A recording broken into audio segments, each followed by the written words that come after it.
হাদিস শরীফে এসেছে 10টি কাজ তাড়াহুড়ো করে করা, খুবই দ্রুত করা, তাড়াহুড়ো করা। সমস্ত কাজ রাসূল করিম সাল্লাল্লাহু আলাইহি ওয়াসাল্লাম বলেছে তোমরা মধ্যপন্থা অবলম্বন করো, দ্রুত করো না। দ্রুত করতে গিয়ে কিন্তু সমস্যা হবে, তো মধ্যভাবে তুমি করো। কিন্তু রাসূল সাল্লাল্লাহু আলাইহি ওয়াসাল্লাম বলেছে না, মধ্যপন্থায় না, তাড়াহুড়া করে 10টি কাজ করার হুকুম নবীজি সাল্লাল্লাহু আলাইহি ওয়াসাল্লাম হাদিসে বলেছেন। তো কোন 10টা কাজ আমরা এখন জানবো, ভিডিওটি আমরা সম্পূর্ণ দেখব ইনশাআল্লাহ। 1 নম্বর, মেহমানদারি করা খুব দ্রুত। আপনার বাড়িতে মেহমান এসেছে, দ্রুত মেহমানদারি করিয়ে দিবেন। তার খাবার পাক করতে করতে যদি আসর বাজিয়ে দেন দুপুরের খাবারের জন্য, বা সকালের জন্য যদি 10টা 11টা বাজিয়ে দেন, তো সে মেহমান কষ্ট পাবে। রাসূল বলেছে মেহমান তোমার বাড়িতে এসেছে বরকত নিয়ে এসেছে, কল্যাণ নিয়ে এসেছে, তোমাকে খরচ করাইতে আসেনি। অনেকে মনে করে মেহমান আসলে খরচ হয়, আসলে মেহমান আসলে বরকত নিয়ে আসে। আল্লাহ যাকে যত বেশি পছন্দ করে তার বাড়িতে তত বেশি মেহমান পাঠায়। এজন্য 1 নম্বর কাজ মেহমানদারি দ্রুত করে ফেলা। 2 নম্বর হলো তওবা করা। তওবা দ্রুত করে ফেলতে হবে, তওবার জন্য কাল বিলম্ব করা যাবে না। এই যুবকরা, যারা তোমরা গুনাহ করছো, যারা বিভিন্ন গুনাহের মধ্যে লিপ্ত হয়ে গেছো, আর মনে করছো এখন না, এখনো তো বয়স হয়নি, বয়স আরো বাড়ুক, বিবাহ শাদী করি, চাকরি বাকরি করি, তারপরে মুরব্বি হয়ে গেলে নামাজ ধরবো, মুরব্বি হয়ে গেলে তওবা ইস্তেগফার করে নিব।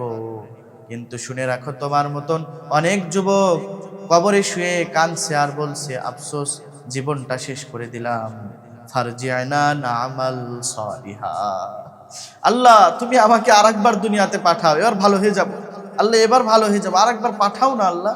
বারবার এই কথা বলবে, কিন্তু আল্লাহ তো বলবে লাআল্লি আমালু সলিহান ফিমা তারাকতু কাল্লা ইন্নাহা কালিমাতুন হুয়া কাইলুহা। আল্লাহ বলবেন এটা তোমার কথা, মুখের কথা মাত্র, আমি জানি আবার দুনিয়াতে গেলে তুমি আবার নাফরমানি করবা। এজন্য সম্মানিত ভাইয়েরা, 10টি কাজ তাড়াহুড়ো করা।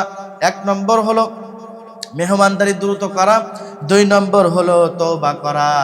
তওবা করার সময় দেরি না করা। তওবা কালকে করবেন, পরশুদিন করবেন, কালকে থেকে নামাজ ধরবেন, কালকে থেকে তওবা করে ভালো হবেন, তাবলিগে যে ভালো হবেন, চরমোনাই গিয়ে ভালো হবেন, মাহফিলটা শোনার পরে ভালো হবেন, রমজান আসলে ভালো হবেন।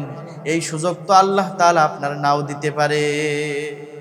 এজন্য দ্রুত তওবা করে নেওয়া।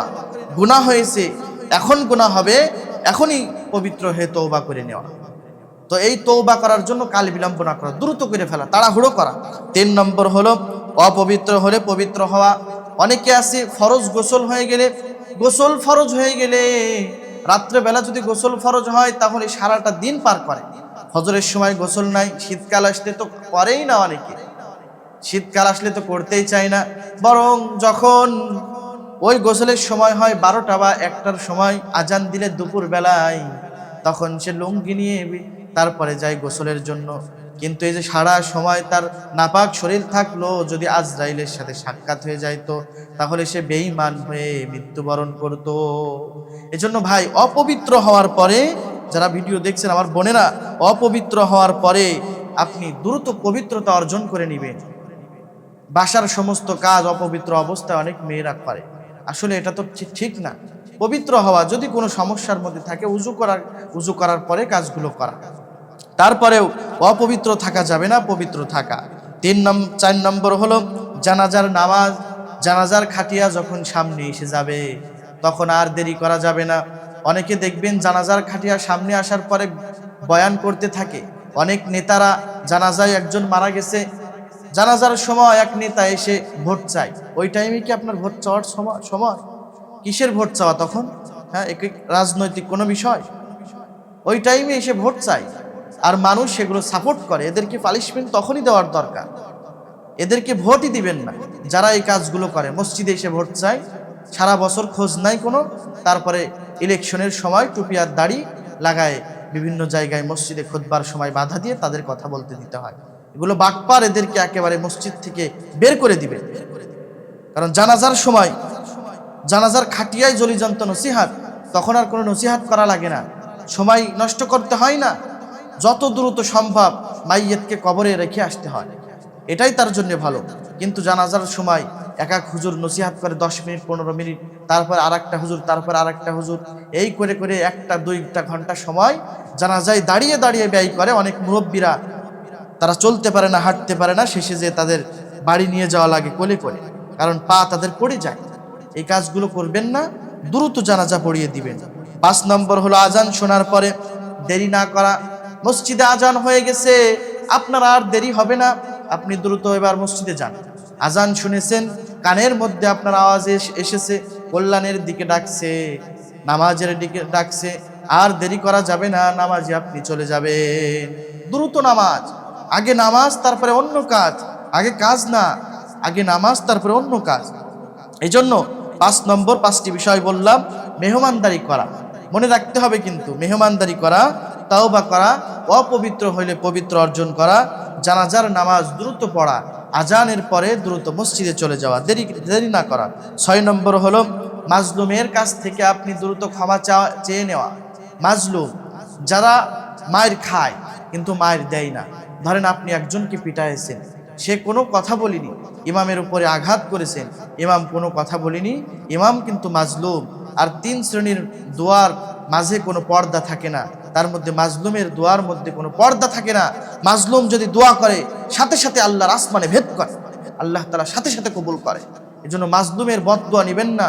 মাজলুমের কাছ থেকে ও দোয়া করার আগে, ও কষ্ট পাওয়ার আগে আপনি দ্রুত তার কাছ থেকে ক্ষমা চেয়ে নেন, তাড়াহুড়ো করুন, খুব তাড়াহুড়ো করুন। 7 নম্বর হলো ঝগড়া হইলে মীমাংসা করেন। পাশের বাড়ির থেকে ঝগড়া হয়েছে বা কোনো জমিন দাঙ্গা হাঙ্গামা হয়েছে কোনো বিষয়ে, দ্রুত আপনি তার কাছ থেকে মীমাংসা করে নেবেন। 8 নম্বর হলো হজ করার সামর্থ্য থাকলে হজ করা। আমাদের সমাজে অনেকে দেখবেন হজ করার সামর্থ্য হয়ে গেছে, বুড়ার 5 বছর, ও এখনো পর্যন্ত হজ করতে পারেনি, শুধু বলে যে না থাক, টাকা নষ্ট হবে, না থাক, দেখি কি হয়, দেখি কি হয়, এখনো পর্যন্ত হজ করেনি। এবার শেষে এসে যখন মৃত্যুর যন্ত্রণা কিছুটা পায়, তখন বলে আমি হজ করব। তখন আর তো প্রকৃত হজ করতে পারে না, উমরা করে। উমরা যে সৌদি যে তখন বসে থাকে রুমের মধ্যে, আর লোকজন যে তার তাওয়াফটা করায় দেয়, সে বড় হাজি হয়ে যায়। এ কারণে এই হজগুলো আল্লাহর কাছে কবুল হবে না, তামাশা ছাড়া কিছুই না। হজের সামর্থ্য হয়ে গেছে, এবছর আপনি টাকার মালিক হয়েছেন, পরিপূর্ণ নিসাব পরিমাণ মালিক হয়েছেন, আপনার এই বছরই হজ করতে হবে, টাকা জমা দিয়ে ফেলতে হবে। কারণ হজের জন্য তো সময় বা সিজন আছে, ওই সিজন যেই বছর হবেন সামর্থ্য অনুযায়ী সেই বছরে আপনার হজ করে ফেলতে হবে। সম্মানিত ভাইয়েরা, 9 নম্বর হলো ঋণ হইলে দ্রুত টাকা পরিশোধ করে দেওয়া। ঋণ আপনি ঋণী হয়েছেন, টাকা পরিশোধ করে দেওয়া, না পারলে আপনি দোয়া করবেন। এই দোয়াটা যারা ঋণী তারা বেশি বেশি যদি এই দোয়াটা করতে পারে, আল্লাহুম্মা কফিনি বিহালালিকা আন হারামিকা ওয়াগনিনি মিন ফাযলিকা আম্মান সিওয়াক। কেউ যদি এই দোয়া করতে পারে তাহলে রব্বুল আলামিন তার যত ঋণ আছে ওই ঋণ থেকে পরিত্রাণ দান করবে, আল্লাহ মিটাই দিবে। এজন্য এই দোয়াগুলো তো আমরা করি না, কোরআন থেকে আমল আমরা করি না, তাই আমরা এই ঋণ থেকে পরিত্রাণ পাই না, বরং ঋণ আরো বেশি হয়ে যায় আমাদের। শেষ পর্যন্ত আমরা বিভিন্ন বীমা, বিভিন্ন জায়গা থেকে টাকা লোন নিয়ে আরো ঝামেলার মধ্যে পড়ি, শেষ পর্যন্ত বাড়ি ঘর কিচ্ছু থাকে না। এজন্য এই কাজগুলো, আমলগুলো আমরা করব। 10 নম্বর হলো খুবই গুরুত্বপূর্ণ, কিন্তু কুমারী মেয়ে যদি ঘরের মধ্যে থাকে, যদি তার বিবাহর বয়স হয়ে যায়, দ্রুত বিবাহ দিয়ে দেওয়া। কুমারী মেয়ে বাড়িতে আছে, ঘরে আছে, অথচ বয়স হয়ে গেছে, এখনো পর্যন্ত বিবাহ দেয় না, তাড়াহুড়ো করে বিবাহ দেন, বিদায় দিয়ে দেন। না হয় সমস্যা হওয়ার আগে, আপনার বদনাম হওয়ার আগে আপনি তার বিবাহ দেন, সে যদি ভালোও হয়, সমস্যা হতে কত দূর। এজন্য দ্রুত বিবাহ দেওয়া। সন্তান যখন বিবাহ মা বাপ করিয়ে দেয়, তার উপরে রহমত নাজিল হয়। ওয়ানকিহুল আয়ামা মিনকুম ওয়াস-সালিহিনা মিন ইবাদিকুম ওয়া ইমাইকুম ইয়াকুনু ফুকারা আয়ুগনিহুমুল্লাহু মিন ফাজলি। কেউ যদি ফকির অবস্থায় বিবাহ করে, আল্লাহ তার ধনী বানিয়ে দেয়। তুমি গরিব আছো, বিবাহ করলে তুমি আরো গরিব হবা না। অনেকে বলে এই বয়সে বিবাহ করে টাকা পয়সা নাই, মাজা তো ভেঙে যাবে। কিসের মাজা ভাঙা? কারণ গরিব থাকলে আল্লাহ তাআলা কাজের ফয়সালা করে এই বিবাহ করার মাধ্যমে। এজন্য সম্মানিত আমার প্রিয় ভাইয়েরা, যেই 10টি বিষয় শুনলেন, এই 10টি বিষয় আমাকে খুবই তাড়াহুড়ো করে করা, আর সমস্ত কাজ আমাকে ধীরে স্থির করা। এখন মনে করতে পারেন যে তাহলে ইবাদত মনে হয় দ্রুত করা দরকার। নামাজে দ্রুত না, নামাজে যত ধীরে পারা যায় নামাজ পড়া, আর এই কাজগুলো দ্রুত তাড়াহুড়ো করে করা। আল্লাহ আমাদের সকলের এই কথার উপরে আমল করার তৌফিক দান করেন।